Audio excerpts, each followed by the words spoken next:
Our next session here will be a couple of NRCS personnel. For those of you who aren't familiar, most of you probably are, NRCS was known as the Soil Conservation Service. And so they tend to think a lot about soils and deal a lot with soils on a daily basis. So Jay Hermann and Kent Vlieger will come up here and give us an understanding of soils and ecological sites.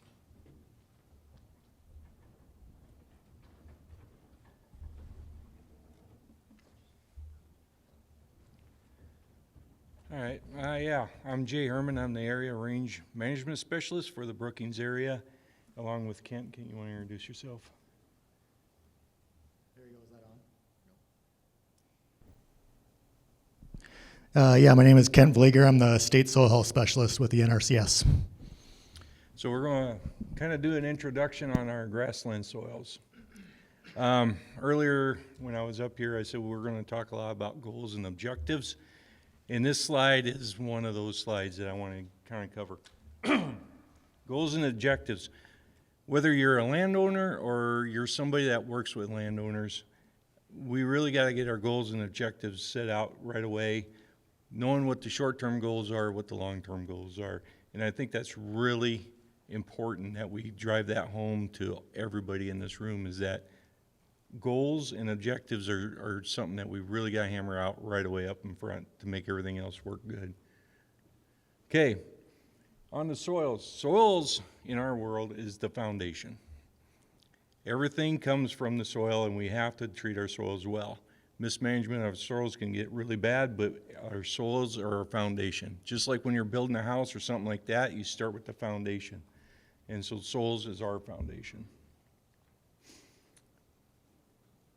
And where can you go and learn about soils? Well, you can ask the experts. Here pictured are Steve Winters and Lance Howell. They are actually located in the Redfield field office. They're regional soil scientists. You can call them up. Or you can go to the Web Soil Survey. And Web Soil Survey has a lot of information on soils in there. I usually go to the Ecological site page where I can find my ecological site information. And if you don't have Web Soil Survey on your home computer, or you refuse to use a home computer, you can actually use your phone, and you can download this soil web. And when you're out in the field, you can actually click on that. It'll tell you right where you're standing, what soil you're on, and it'll even give you the details of that. So like in that second column there in the middle, it says details. I can click on details, and it'll tell me my ecological site, which is sandy in this instance. And so if I do that, I can pop right into my ecological site description, ESD. The ESDs are full of information about the site that you're on.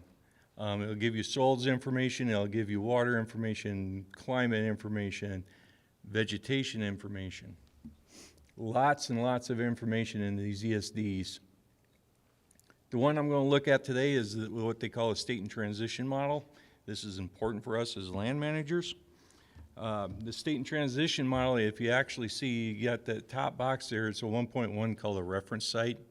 Reference site is the best information we have to go back and say, okay, on this particular piece of ground, our vegetation should have been western wheat, blue grama, and buffalo grass, or western wheat and needle grasses.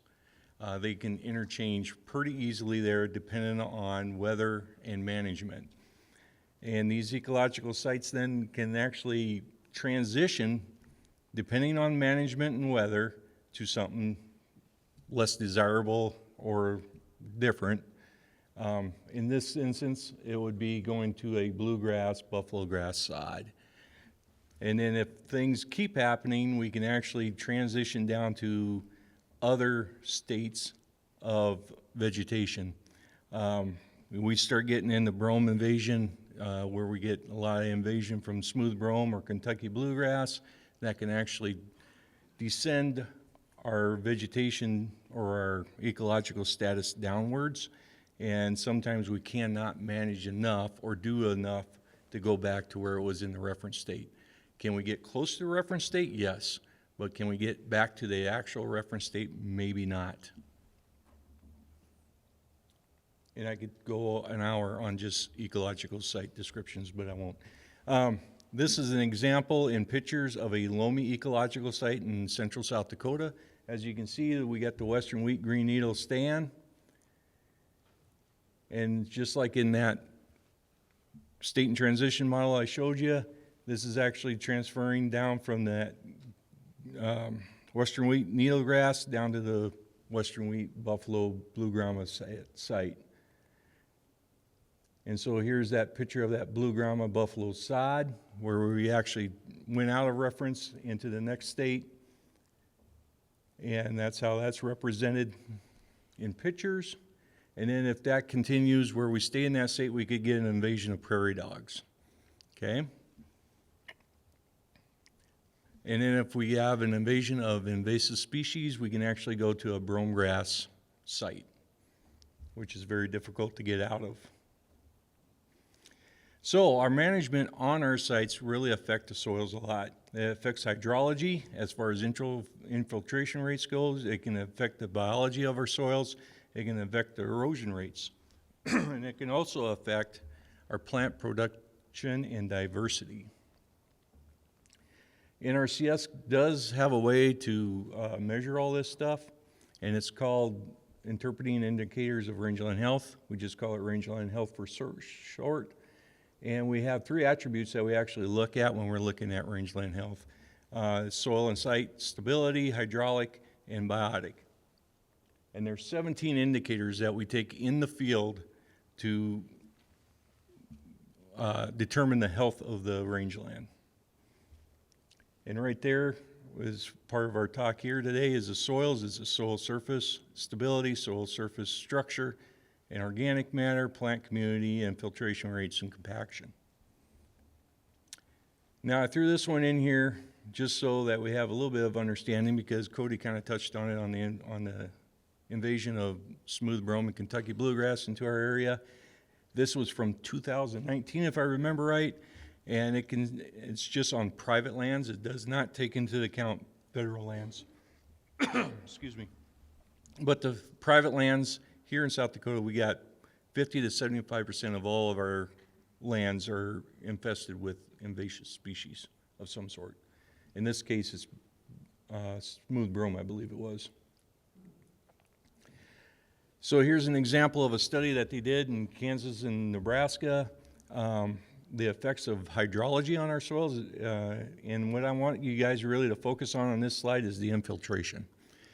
So the precip in this area is around 25 inches per year is what they got. Under a native plant community, we're capturing a little over 19 inches of water into our soil.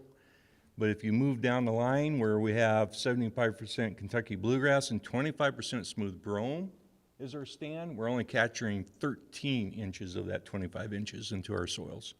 And then if we have smooth brome at 75% and Kentucky bluegrass is 25%, then we're capturing about 17 inches of that rain. So you can see with the native stand of grass, we're actually capturing more water and keeping it in the soil where we can use it. And with that, I'm going to turn it over to Kent. Kent, I have them on their edge of their seat now, so it's all up to you, buddy. Okay, so as part of my job as soil health specialist with the NRCS, I do a lot of events like this where we talk to groups and focus on education on what we can do to improve our soil health and the management practice that are associated with improved soil health.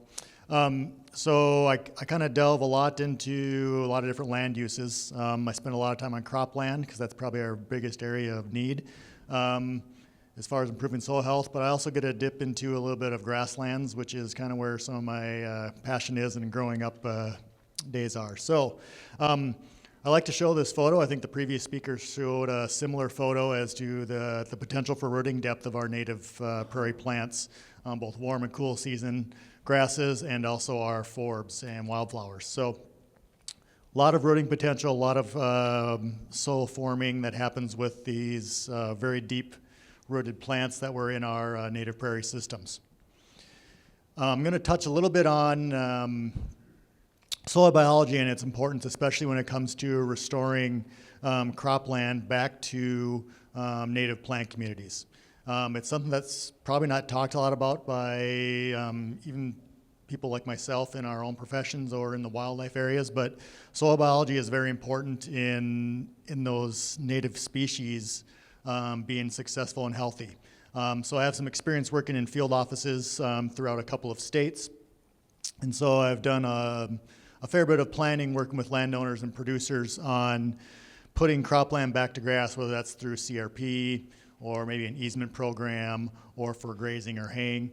And a common saying you'll hear amongst some of us in our line of work is that if you're planting native grasses or native plants, it basically takes 3 years for them to really establish and do well. And I fully believe some of the reason behind that taking that long to fully establish a lot of our native species is because our soil biology is lacking in that soil, and it takes that plant a while to reform those associations with the biology.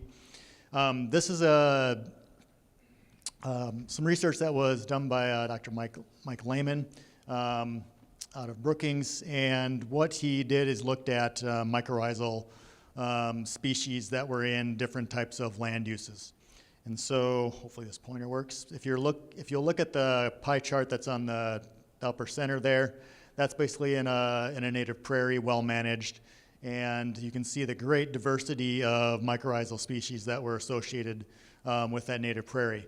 And then he did 4 other different land uses. Well, land use was cropland, but it was different crops.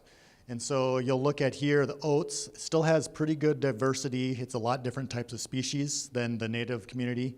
But the oats is actually the one that associates with the most mycorrhizal fungi in this study. Then you'll look at wheat. Wheat was actually the lowest diversity of mycorrhizal fungi association. And then you'll look at vetch and clover, and they're kind of on the in-between between the oat and the wheat. So this goes back to, there was some discussion that Pete had earlier of that they were basically priming some soil, some cropland soil with cover crops to get it ready for some of those native plant communities that were going to then be seeded into there. I think there is maybe some call and some reason behind doing that. I don't think we have it perfected or know exactly if there's specific cover crop species we can utilize, if those cover crops should be grazed or not. I would argue for yes, they should be grazed. But this is just think a little bit about the biology that's associated with our soils and the really close and important relationship they have with our native plant community. Won't spend a lot of time on these next 2 graphs just to show the importance and the ability that biology has to associate with our native soils that we have here. So if you look at this, what you're looking at is basically the abundance of species of basically all things microbes, little creepy crawlies that are in the soil. And if you look here, you'll notice that under the plant rhizosphere, so that's that area right next to the root where a lot of biology is taking place in the soil, very high, higher even in there than in an animal gut, for example. And you look on the other side over here, and this is free living samples. Some of the highest associations are in sediment, and then we also have soil that's right closely behind there. So our soils are very much alive, and we need to think of them as such. This is one that I got sent to me. I get sometimes studies sent to me by people or colleagues. This is an interesting one, and it's not all inclusive. Basically, the area that's all colored here is just the kind of the study area where they took samples from, and it shows the diversity of soil life. You'll notice that there's all different colors, basically kind of just runs up through the plain states here. Red is a very high diversity total number of soil biology, and then the pink would be on the low end. So you can kind of see where all these states fall. You can see there's a lot of species diversity on the southern end, and then on the northern end. How that was explained to me was that the diversity that's there, those species need to really be tough because on the northern end there's a lot of really cold temperatures that can take place, and then in the Red River Valley there's the potential for flooding as well. So they need to have that diversity to basically withstand their climate. And it's the same on the southern end. They have a lot of diversity on the other side. It gets very hot and very dry there, so they need to be able to withstand that. And then there's actually lower diversity as you get to like the Iowa and even up towards South Dakota. We still have quite a bit of diversity, but not near as much as on the extremes.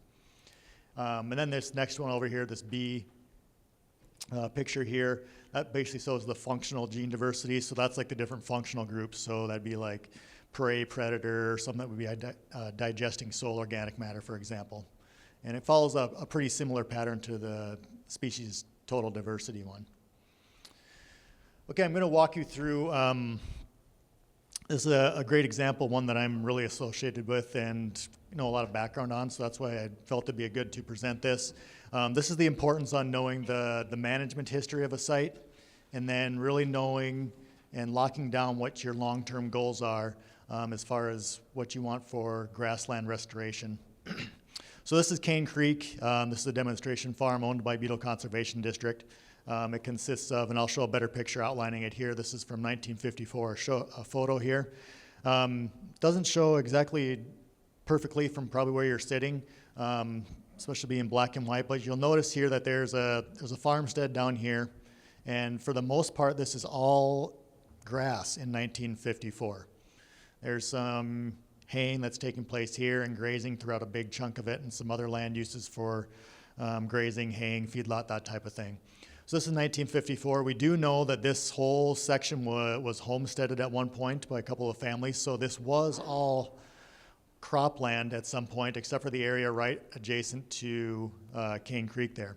So basically it had been native prairie, then it was broke for cropping, and then it went back to, we could just call these go-back acres. Who knows what the species of grass that was out here, but it went back to grass by the 1950s. Shortly after this, in the early 60s, it was all broke again for cropland. This is a soils map of that unit. You'll notice this is very typical of a James River Valley field. There's a lot of variability in the soils that are out there. This is all the previous photo, and then this is all just a snap taken from Web Soil Survey. And so what you can do in Soil Survey is you pull up that soil map, and you can also get the ecological sites, which you see highlighted here. As you can see, a lot of ecological sites. These are the ecological sites associated with this one section of ground. Thin upland, sandy, shallow to gravel, clay pans, saline lowland, loamy, closed depression, wet meadow.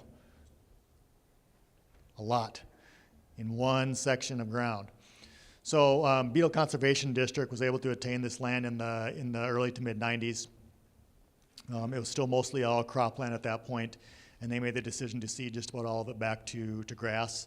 The southern half here is owned by U.S. Fish and Wildlife Service, and they did the same thing. It was ceded back to basically the same exact mix in the same year, from my understanding. So this is more or less what the site looks like today. This is the first 18 years. Basically, it was put back to that grass in the mid 90s. That grass mix consisted of grasses only. There were no forbs, flowers, anything in the mix. It was western wheatgrass, side oats, little blue stem, switchgrass, big blue stem, and Indian grass. Those are the grass species it was all planted back to.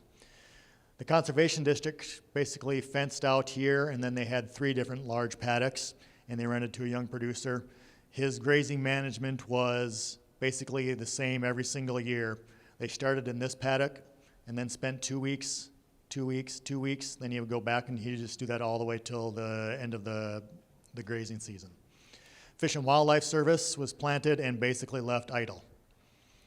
I will tell you, as you can mostly imagine, that the U.S. Fish and Wildlife Service is pretty much all brome grass today, but we'll talk about some improvements and some progress that we're making with that.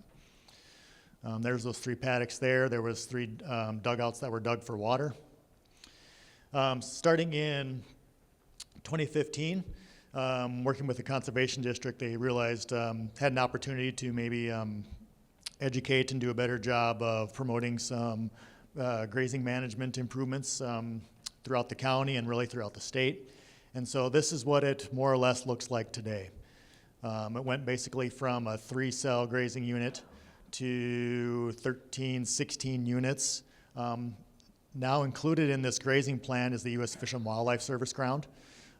So there's great opportunity that we're doing there. So we've made some great strides as far as knocking down the brome species. There's still a lot of work to do on the U.S. Fish and Wildlife Service side, but we're starting to see some of those other natives express themselves. Switchgrass seems to be the fastest one to respond.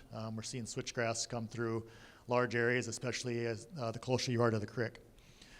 The Conservation District side, the 400 acres up here, all those species that were originally planted were still there in pretty great numbers. There's Kentucky bluegrass invasion, as you might expect, with that simple rotation.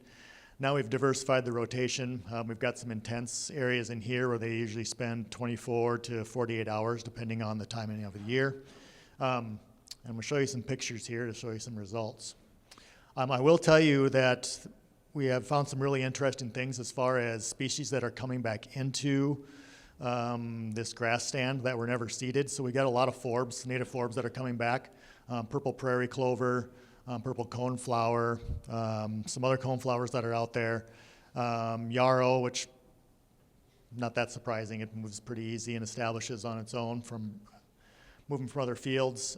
We even last year identified a small patch of cup plant, which really was kind of a surprise, and I didn't know what it was. I had to bring someone out to show it. So we're getting some of these species that are coming back, and I truly believe it's because of the management with our livestock out there. This is where the water is. I'm just going to show a couple of photos of what management can do. So this is a fence line photo, obviously taken in the spring. So on the right-hand side, I'm standing right on a concrete apron of where one of those tanks are. So the left-hand side was grazed the previous year for 4 or 5 days, and then we did not come back to that site because there was no need to. And then this side was the last side, the last paddock grazed that fall before the livestock were taken out. So you can see what the big difference that livestock can make. So I know we've got a couple of wildlife groups in here. I know we've got Pheasants Forever and Ducks Unlimited. I should back up a little bit. A lot of this project was completed dollars-wise, all that fencing and the pipeline, the water development with a lot of partners. So there were some NRCS dollars included. Ducks Unlimited, Pheasants Forever, both chipped in dollars. U.S. Fish and Wildlife Service. Yeah, lots of partners involved. So this wouldn't have taken place without all those partners and their generous donations for dollars-wise. So you can see what happens here with livestock. You can see one side of the fence is solid cattails across this seasonal wetland. And here we've got a large open space where the cattle were actually utilizing those cattails. I watched the herd do it. The mother cow would basically pull up cattail shoots when they're roughly this tall. And she would throw them on the ground. She would bite the white tuber, the starchy part, and chew that. And then about every third one, she would toss that one on the ground, and then her calf would come behind and chew the white starchy part. So it was really, really fun and interesting to watch. So this is just some of the management results that you can see taking place. And this is just from our rotating the grazing on this particular unit. This is just kind of a sequence, and this is actually from last year. You'll notice the left side of the fence, we had just moved the cattle off of there onto another paddock. And this side of the fence you see, I don't know if you can tell, if those of you that are sitting close enough, what do you see that's really coming up there? A lot of this, a lot of sweet clover.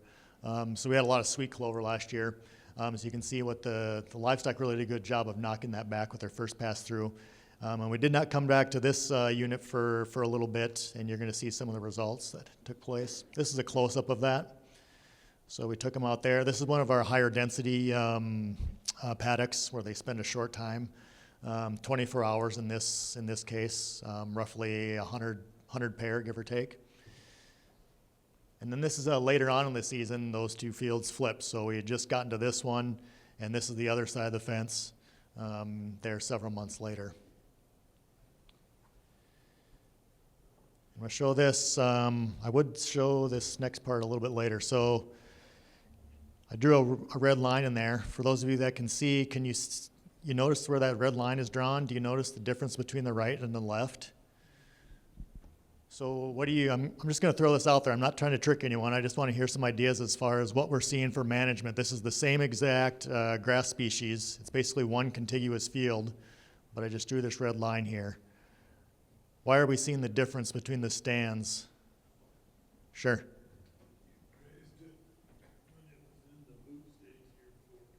Okay, so timing of grazing. You're really close, and you're on the dot with part of your answer. Yep, so timing of grazing.